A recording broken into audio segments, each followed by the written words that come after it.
Okay, now, punta tayo sa natapos na natin i-define yung 4 E's on how to disciple. Next po natin pag-aralan is yung Evangelism 101 at dito na tayo ngayon, no? Steps to evangelize. How are we going to evangelize people? Number 1. So ano yung ulitin ko po, ano yung ways to disciple? Una, evangelize. Next is edify. Next is empower. Next is multiply or exalting God. Okay? So, puntahan muna natin yung evangelism. Paano tayo mag-evangelize, Pastora? Number 1, create a committed team and use your team. Kaya na kailangan po, merong kang team. And you have to connect to any diversity. When we say any diversity, again, ito ay samahan, grupo, social groups, societies in general, na iyong tinitake care or nire-recognize, bina-value. So, yan po ang ibig sabihin ng diversity. So, paano tayo magko-connect sa people? Okay, let us connect with the people. Number 1 is the body system. Body-body. So, hanap ka ng kabady mo. No? So, i-body-body mo siya, meaning i-friend-friend mo siya. Mag-build ka muna ng rapport sa kanya. Hindi pwedeng agad-agad, dadalhin mo na siya sa isang ministry na hindi mo pa nga siya friend. Mag-build ka muna ng friendship sa kanya. Tanong mo muna siya, taga saan ka, sis? Talaga? Sige. Magkwentuhan muna kayo. Hanggang sa ma-develop na yung inyong rapport. Tapos, pagka na-develop na, sis, gusto mo attend ka ng Bible study group namin. Yan, no? So, person that brought them to church. So, ikaw, ang iyong goal is madala mo ang tao doon sa church. So, sa pakikipagkaibigan, huwag ikaw ang nadadala niya. Dapat ikaw ang nagdadala sa kanya sa church. So, let people observe, let people invite. Ano itong quotation na to sa Tagalog? Hayaan mo na ang tao ang mag-observe, nang sa ganon, ang tao na mismo ang mag-i-invite sa sarili niya. Uy, ano yung grupo na sinasalihan mo? Bakit parang ang saya-saya dyan? Join mo naman ako. Ganon ang mangyayari. Amen? Okay, now, let's go to foundation of faith. So, we have actually a series of studies or topics na pwede nating ibigay kapag once na na-form na natin yung group or once na na-invite na natin sila. So, pagka na-invite mo na sila, pwedeng ang unang-una mong ilalagay dyan is, or itatopic sa kanya is about salvation, and then yung statements, and then strategy, and then structure. Okay? So, yan ay nakapaloob sa class 101. Ano uli ang nakapaloob sa class 01? Ang introduction to our church family. Actually, itong class 101 na ito, ay inilagay ko na po yan sa isang book na tinatawag natin, yung foundational faith or biblical foundation na tinatawag natin. Actually, yung biblical foundation, discipleship 1, at saka itong class 101 is pare-pareho lang ang laman. Kaya inilagay ko na siya sa isang book. Kaya meron na tayong bagong book ngayon. Hindi po ito gawa ni Bishop, gawa ko. Pero yung mga books na nakapaloob dito is yung Class 101, Biblical Foundation and Discipleship 1 na tinatopic ni Rev Dino. Okay, now let's go to Class 201. After na matapos nila ng mga bagong member, now tutungo sila sa panibagong pag-aaral, which is ang ginawa ko dito ay ginawa kong sa book number 2. Okay, doon nyo makikita yung ano ang maturity na process, ano ang understanding ng isang discipleship, and ways to mature. Makikita nyo po doon yung mga topic na what is prayer, what is church, what is baptism, what is tithing, etc. etc. So, yan yung tinatawag nating spiritual maturity. So, kanina, baby Christian, ito ang topic, class 101. Pero nakalagay yan sa book 1 natin. Pagka naging teenager na sila, book number 2 na sila. Ito na yung spiritual maturity ang pag-uusapan. And then, book number 3, andyan ang class 301. Andyan ang SOW 1 and 2. At marami pang iba. Okay, na nakapaloob doon. Dito, sa class 301, or yung book na ito ni Rick Warren sa class 301, ang tinatopic dyan is spiritual gifts, heart to commit to the church and to the lost, abilities to serve, personality that is fit to serve, and experience. So, itong mga bagay na to, actually, nandun dito sa Biblical Foundation 2, SOW1 at SOW2, at Discipleship 2. Kaya lang, kasi kung pag-aaralan natin yung lahat ng mga librong yun, di tayo matatapos talaga. Ang bagal ng progress. Baka dumating na lang si Lord, di pa natin natapos yung mga libro na yon. Kaya, gumawa na ako ng book number 2 para lahat ng mga nakatopic doon, nandun na inilagay sa book number 2. Okay.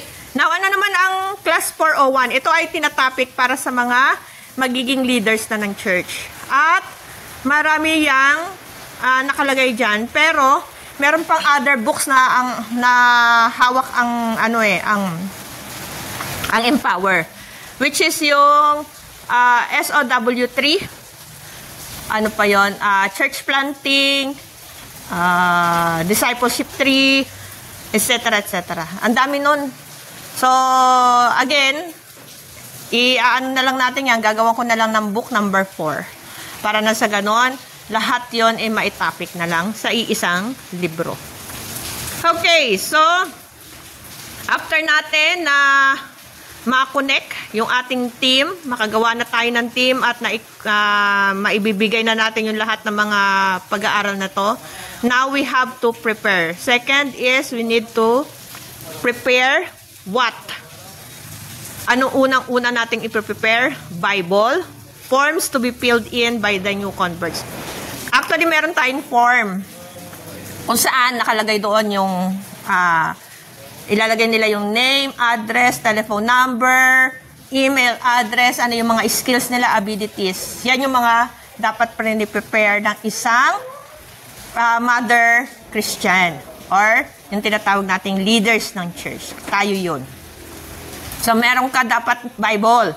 So, dapat ang iyong mga members, sabihan mo na anong apps ang ida-download para iisang apps lang kayo na tinitignan. Kasi nakakalito po yung maraming translation na iba-iba ang mga apps ng mga member mo. Kasi baka mamaya, iba yung translation ng isa, iba na naman yung translation, nakakalito na. Bakit sabi po dito, ito po ang sa pagkakasabi. Ay, Pastora, bakit po ito po? Iba-iba kasi ang translation. Kaya isa lang, NIV translation lang po tayo. Or ESV standard. Mamili kayo. Kasi napakamadaling intindihin ang ESV standard or English Standard Version. Sa Tagalog naman, MBB TAG. No, yan ang magandang mga Bible app. Kung website ka, tignan mo lang yan sa website at makikita mo na doon. Okay? Now, ano pa? You have to prepare the target venue. Ano ba ang target natin? Ulitin ko po, mga OFW. Kung meron mang mga Pilipinas, sige, join natin yan doon sa GC ni Pastora Edna. Kung may mga youth, doon sa GC ng mga youth natin. Pero mostly, dapat ang tinatarget mo kung ikaw ay taga KSA, Dubai at UAE, yan ang targetin mong tao. Kung ikaw naman ay taga Kuwait, targetin mo yung Kuwait, Qatar at saka Europe kung ikaw ay nandun sa group na yon. Okay? Pagod na ako. So, after nyan, target mo na yung venue, target the date. Anong date tayo mag-uumpisa ng ating Bible study? Next is yung spiritual battle. So, meron na kayong date, meron na kayong place, meron na, kumpleto ka na sa Bible, mga forms na pipilled in ng mga tao mo. Now, punta ka na doon sa spiritual battle. Sa spiritual battle po, kinakailangan, bago mo ilagay sa GC yung member, pag-pray mo muna siya. Okay, next is yung Jericho March natin. No? Actually, itong Jericho March is hindi na ito needed ng isang virtual. Pero pwede rin naman, no? Punta ka sa isang group. Pag nakita mo yung isang group, halimbawa yung OFW, UAE Tambayan. Ayan, mag-pray ka. Pag-pray mo yun, Lord, sino kaya dito yung mga taong makakausap ko? Ayan. Okay, next is yung after nyan is mag-assign ka na ng workers mo. Diba kanina, pinag-aralan natin, yung targetin mo yung iyong mga tao. So, pagka nag-commit na tao na makakatulong mo, yung assistant mo. is mag-start na kayong tawag dito, mag-assign. O, ikaw, halimbawa, sa KSA, ano? O, Sister Irene. O, ikaw na mag-opening prayer. Sister, pwede bang ikaw ang mag-ano ngayon? Mag-send ng Bible verse? O kaya ng worship? Ganun, ano? Next is, prepare a refreshment. Wala naman tayong makakain dito. No? Kasi virtual lang tayo. Pero pagka ito ay face-to-face, kailangan mag-prepare ka ng snacks na ipapakain mo sa tao. Kasi, lalo na kung unang araw ng Bible study yan, tapos wala ka maipakain, sa susunod din na yan darating. Tandaan po natin, no? Hindi pwedeng hindi mawala or hindi pwedeng mawala ang refreshment or snacks sa gathering. Natatandaan niyo po yung nakalagay sa Acts chapter 2? Nagtitipon-tipon ang mga members para mag-aral ng salita ng Diyos, magpalakasan, mag-breaking of the bread. Ang breaking of the bread po na sinasabi doon is hindi lang yung alalahanin, yung communion. Yung sinatawag na breaking of the bread, kumakain talaga sila as in. Kasi kasama yun. No? Next is, pwede rin kung face-to-face yan, magdala ka ng mga simpleng ibibigay mo sa kanila, like 1 kilong bigas na may sardinas, lalo ngayon bumabagyo, no? Or kahit na pwede mong mai-offer or maibigay sa kanila. And then, prepare other expenses for transportation, photocopy, leaflets, etc. So, marami kang iprepare kapag face-to-face yan. Pero pagka virtual na kagaya natin, prepare mo lang yung Gmeet mo. Prepare mo lang yung tao mo na i-assign. Yun lang.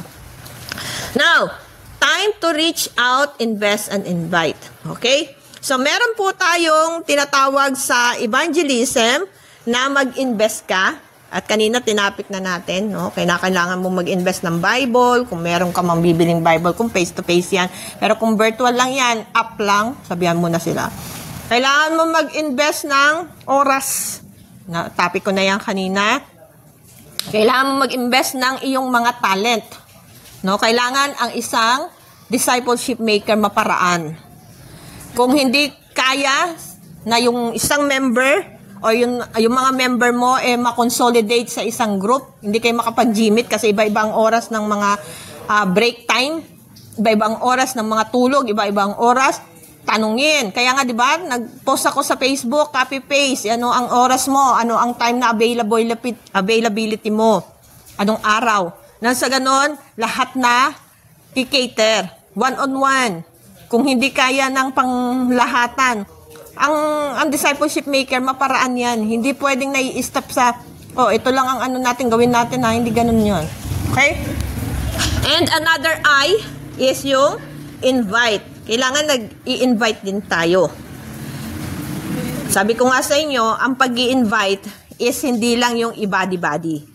Kinakailangan talaga, pag once na na-invite mo na yan, friend na kayo, tsaka mo nga yung banata ng, sis, ano kaya sa tingin mo? Itong unang-una mong sasabihin sa kanya. Ano sa tingin mo, sis? If just in case mamatay ka ngayon, saan ka kaya mapunta? Sa impyerno o sa langit? Yan ang unang-una mong itatanong sa kanya. Okay? Pagka naging body-body na kayo. Pag close na. Pagka okay na yung rapport. Okay? So, body-body muna. And then, tsaka bumbanatan ng Bible verse. At meron tayong tinatawag na one verse evangelism. Ano ito? Yung nakalagay sa Romans chapter 2. By the way, unahin muna natin to. Where to start your mission? Acts chapter 1 verse 8. Acts 1:8, but you will receive power when the Holy Spirit comes on you, and you will be witness in Judea, in Jerusalem, in Judea and Samaria, and to the ends of the earth. So, anong sabi diyan? Tayo po ay dapat nagiging kabahagi ng pagmimisyon. At yan ay nasabi sa Acts chapter 1 verse 8. Ano yung 4 na lugar kung saan tayo magmi-mission? Where to start our mission? Number 1, in your Jerusalem. Sino ba itong mga Jerusalem na to? Ito po yung mga family members and relatives. So, after po ng inyong pagwa one in one, unahin mo muna yung members of the family mo. Baka mamaya hindi pa nagliligtas ka na ng ibang tao, pero yung pamilya mo hindi pa ligtas. Kinakailangan unahin muna yung pamilya, mga anak, mga asawa, mga nanay, kapatid, magulang, mga pinsan, sino pa, tito, tita, mga pamangkin, lahat po yan. Kailangan mabigyan mo sila ng salvation or masabihan mo sila about the gospel of Jesus Christ. And then, after na masaturate mo na yung buong pamilya mo, punta ka ngayon sa Judea. Ano ang Judea mo? Ito naman ang within your city. Like your friends, co-workers, neighbors, within the city lang. Halimbawa kung nakatira ka sa Barangay San Jose, no? Doon yung barangay mo, unahin mo muna 'yon. Yung mga kapitbahay mo, yung mga kaibigan mo diyan sa kabarangay mo, yung mga co-workers or kung diyan ka man nagtatrabaho, no? So, next po is yung tinatawag nating Samaria. Sino itong mga taga Samaria natin? Ito po yung mga within other cities. So ito yung mga ibang tribo, no? Outside your cities. Na halimbawa kung Metro Manila ka, I mean taga Quezon City ka, so pupunta ka na ng Manila or pupunta ka ng other cities like Cavite City, may Kawayan City, San Juan, Taguig, no? Pupunta ka na doon. Ito yung tinatawag nating mga taga Samaria. Next po is yung tinatawag nating, or ito yung pinakalas, after na masaturate mo na yung buong pamilya mo, masaturate mo na yung mga kaibigan mo, at meron ka nang na-invite dyan, at wala nang mai-invite ng mga kaibigan mo, mga kapitbahay, mga friends mo. Now, punta ka ngayon, mag-list down ka ng names ng mga tao na kilala mo na outside doon sa iyong circle of friends, co-workers, and neighbors. So, punta ka na sa ibang lugar. And then, pagka na-saturate mo na yan at wala ka nang kilala, no, na imposible naman yan, ano, wala ka nang kilala. So, pag natapos ka na sa iyong Samaria, punta ka na sa ends of the earth. Ano yung ends of the earth natin? Yan yung mga other countries, other nations, outside the Philippines, or mga ibang tribo. Punta ka na ng Africa, punta ka na ng Saudi, kaya yun na yung ginawa ko eh. Kasi tapos na ako sa pamilya ko, tapos na ako sa Judea ko, no, which is yung mga co-workers ko. Meron na nga akong mga co-workers na na-add dun sa youth eh. Okay? So, meron na, tapos na rin ako sa mga taga Samaria ko, no? Yung other cities, meron na ako niyan. Okay? And ends of the earth. So, ngayon, nag-i-aim na ako ng pang-international. Kasi tapos ko na eh. So, yung Samaria ko, yan yun, yung Luz Bibinda natin. And ends of the earth. Ngayon, ang talagang tinututukan ko ng mag-invite ay mga ibang bansa. Inuumpisahan ko na ngayon sa Norway. Inuumpisahan ko na ang New Zealand. At yung mga OFW na nasa Turkey. No, mga residente na sila doon. Canada, other nations pa. So, yan po. Natapos na po natin yung ating aralin. And next week, ay pag-usapan natin yung one verse evangelism. Okay? So, isang verse lang yung gagamitin natin para makapag-evangelize ng tao or may introduce yung salvation doon sa tao. Okay? So, gagamitin natin ang Romans chapter 6 verse 23. But, we will talk about that next week. Not today kasi we are almost 19 minutes na sa ating lesson for today. Okay? So, yan lang po and praying na marami kayo natutunan. God bless.